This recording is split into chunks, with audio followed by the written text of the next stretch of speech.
What's up, everybody? Happy Monday. Hope all you're having a great day so far. Hope you had a great weekend. Getting into this episode of GH.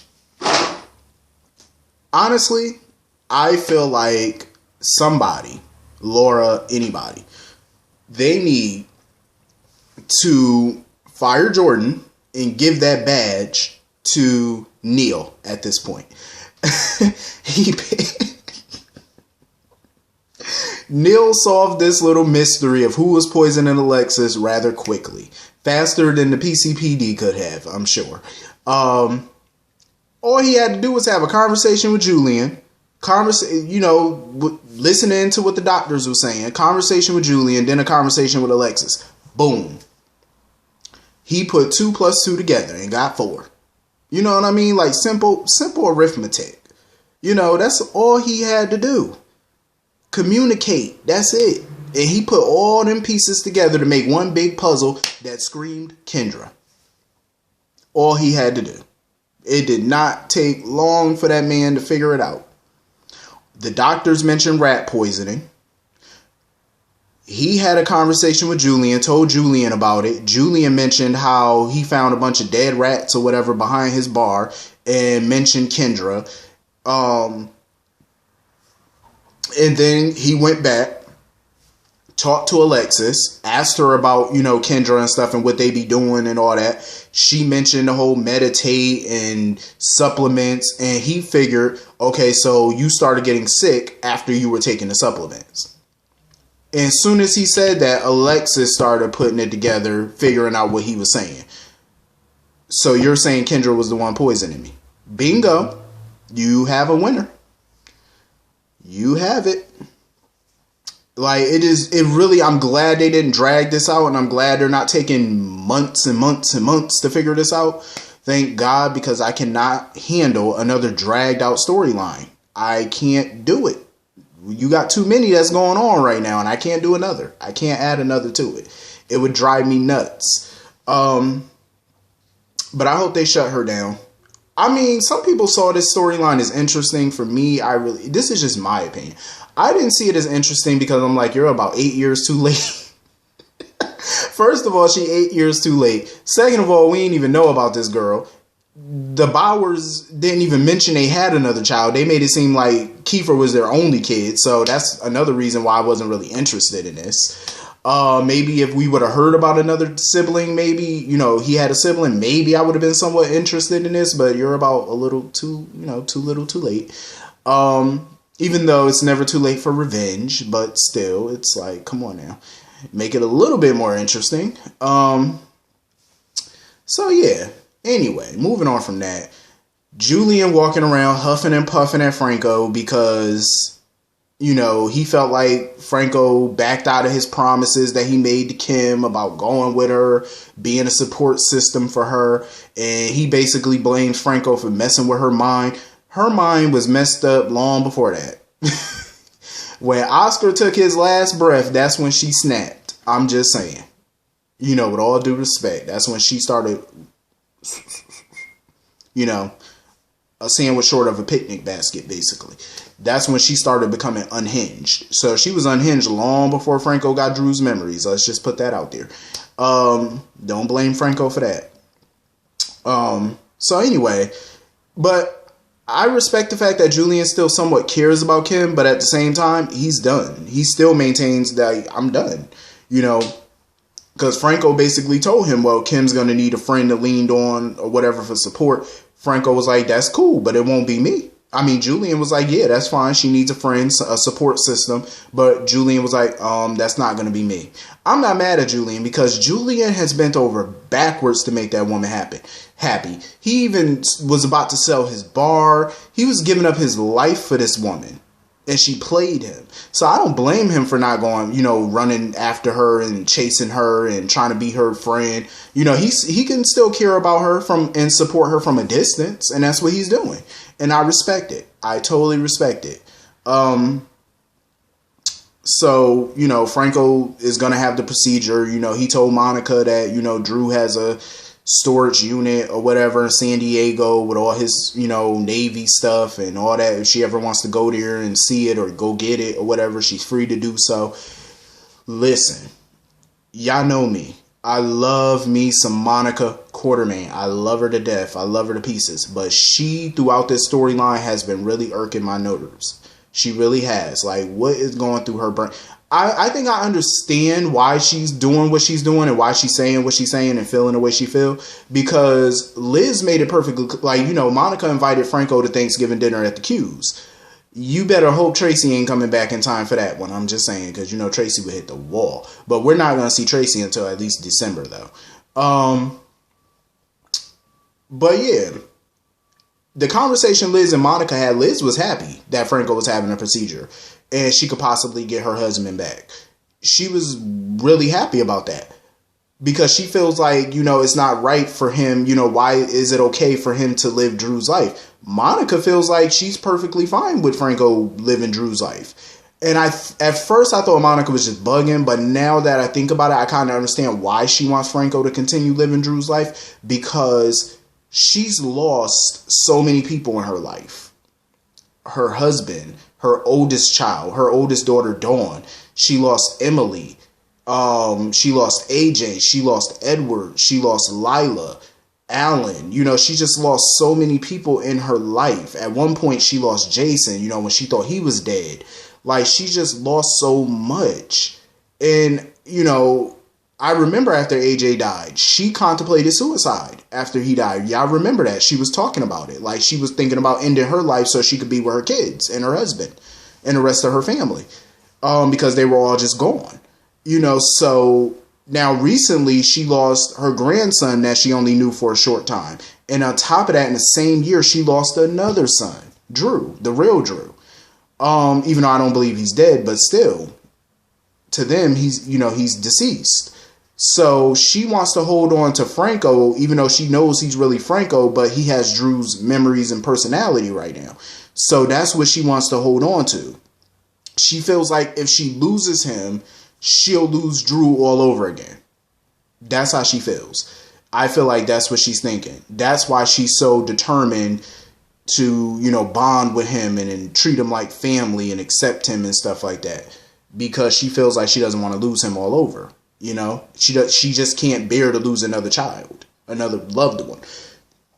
So I totally understand it, though, because I used to go hard on Monica before with this foolishness. But now I thought about it. I understand why she's doing what she's doing. I still say that he need to have this procedure, even though there's no guarantee that he's going to come back to the old Franco. There's, no guarantees with anything, but I'm all good with it. So anyway, moving on from that, TJ. So TJ went to Alexis to ask permission to marry her daughter. Alexis was actually happy about that, and she respected it. She liked the fact that he did that, to ask her blessing. But she felt like Molly wouldn't like it because Molly is the type of person, she doesn't like those old school traditional type things like that. Especially like the man going to the parents to ask for permission, for their daughter's hand in marriage. Molly's not a fan of that. Like, she's really not. She hates that whole patriarchy thing, she doesn't like it. But Alexis, she was really happy about it. She gave her blessing, and I'm happy that, she was happy about it, because some parents be like, nah, y'all too young. I'm glad her response was way different than Jordan's response when she first found out about it. I'm happy about that. And then, of course, TJ went to Aunt Stella to tell her about his plans to marry Molly. I loved Aunt Stella's response to it because it was real and it was heartfelt, but she also sprinkled a little bit of reality on TJ. And what caught my eye about that scene was, if y'all don't remember, some of you may not know this, and a lot of you may know this, Vernee Watson, who plays Aunt Stella, played Will Smith's mother in The Fresh Prince of Bel-Air back in the day. And there was an episode where one of her sisters was engaged to a white man and was going to marry him. I believe his name was Frank. And Vernee's character, Vi Smith, she was not happy about it. about her sister marrying a white man. Because you got to remember, this was back in the 90s. You know what I'm saying? Like, so many bigoted people, so many ignorant people, they didn't see the beauty of interracial relationships, you know, marriages and stuff like that. And that's what she was so hostile about in that episode. And she just did not want her sister marrying a white man because of how it would look, how people would judge them, treat them. You know what I mean? She felt like, you know, she married this man, all the promotions he would lose because some bigot didn't, you know, failed to see the beauty in their relationship. You know what I mean? So she was trying to be real about it. Even though she came off pushy and rude and negative, she was, you know, throwing in some facts. So I love how this scene with her and TJ was kind of a nod to that, I feel. It was kind of a nod to that episode, just less hostile. You know what I mean? She was really, this time around, she was just mellow, coming from a loving place. She was just letting him know, like, the reality of the world. You know what I mean? Because, yes, things have changed since the 90s, the 80s, the 70s, the 60s, and so on and so forth. Things have changed in the last 50 years, which is true. Things have, but some people haven't. You know what I mean? You got people nowadays that's still raising their kids, this generation, the last generation, still raising them to be ignorant when it comes to, you know, color and race and all that. They're just raising them that way. You know what I mean? So that's what she was trying to tell TJ. She was happy for him. She wants him to, you know, succeed. She wants him and Molly to be happy. But she didn't want him to be naive to the ignorance of the world and how ignorant people are still out here. You know, there are still a lot of ignorant folks out here. And she didn't want him to be naive to that. So I like how she said that. And, you know, I like TJ's response to it. You know, he didn't care what people thought. He didn't care about their judgment. Him and Molly are two people who are in love. They don't care who, you know, like it or not. And I just love how she supported that. You know what I mean? Like, there was no negativity. She just wanted to let him know, like, you know, this is what you're going to go up against. And she did it in a loving, mature way, you know, and I love it. And she let him know when, you know, let me know when the wedding is, when y'all get engaged, I'm going to be at the front row. I like that. You know, I thought it was so positive and I loved it. Now that that's out of the way, all TJ has to do now is actually propose. He done went through his mama. He done went through Curtis and Alexis and Stella. Now you got to go through Molly now. So hopefully he does it up right. Hopefully. You know, some rose petals or something. You know, he got to make it romantic now. It depends on the type of person Molly is, though, and their romance level, I guess. So anyway, another heartbreaking scene, Mike. That was a heartbreaking scene. I felt bad for Sonny. You know, he just couldn't take it. Like, his father had no clue who he was. Stella, Carly, that man just did not know who none of them were. And, you know, Carly was a little upset because Sonny just kept this from her. Like, she didn't know how bad Mike had gotten because Sonny never told her. Sonny was saying that he was hoping that, you know, Mike would have gotten better, but I think he was hoping for a miracle. I think deep down he was hoping for some type of miracle to get Mike back to where he was. But in his heart, I think he knew he was setting himself up for failure because there's no cure for that. You know what I mean? There's medications and stuff that people can take, but it's only going to slow the process down. That's all it does is slow it down until it can't be slowed down anymore. You know, that's all that can happen. I think he just didn't want to. I think Sonny was also in denial. That's the reason why he was holding out hope and he didn't tell Carly about how bad it really got. Because he was in denial, I think, himself of how bad it got. He didn't want to believe it. You know, he was hoping his father would have bounced back real quick and became the Mike that he knew. You know, he was just hoping for that. But now he finally sees the reality of the situation. Like, my dad is gone, you know. He's going to have bad days and good days, but I think the bad are starting, you know, that was before. Now you're just going to see a lot of bad days with his memory because it's progressing more. And to see his dad, you know, call him Anthony and not even know who he is, and it was just heartbreaking.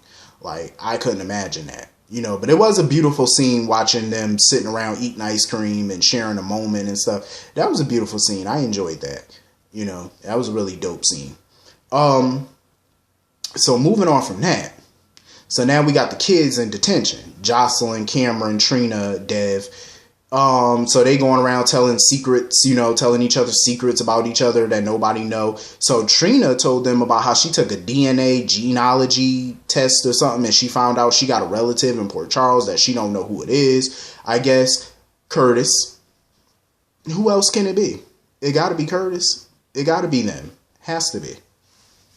I said it from back then when Stella took her test. I knew it had to be Trina. Trina got to be his long lost daughter or something. I'm hoping so.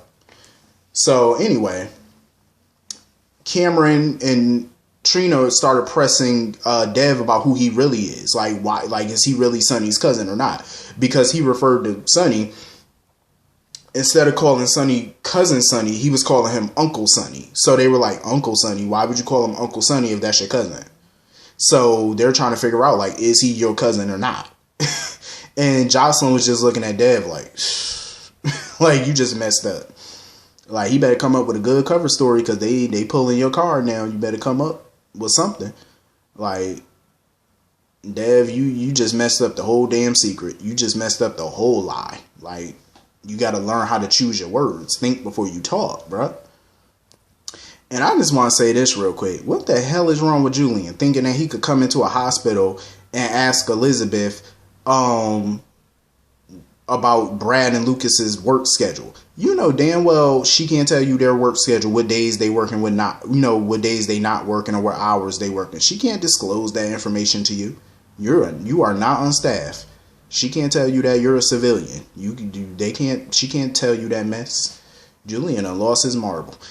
Like coming in the hospital thinking he could dictate something. You better go sit down. For Monica, throw your ass out of there. So anyway, this was a pretty decent episode today. Hit the comment section. Let me know what y'all thought about this episode. I will see y'all all later. Hope y'all have a great day. Peace.